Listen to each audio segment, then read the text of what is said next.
Model, 2019 Ford Transit 2.0 TDCI 130PS 350 L3H3 rear-wheel drive, needs turbo injectors replacing.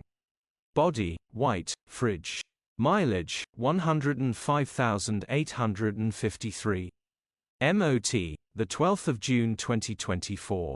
Engine, 1996 cc 2.0 TDCI 130 PSA.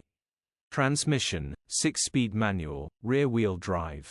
Mechanical summary, takes a few more cranks to start than average, runs underpowered.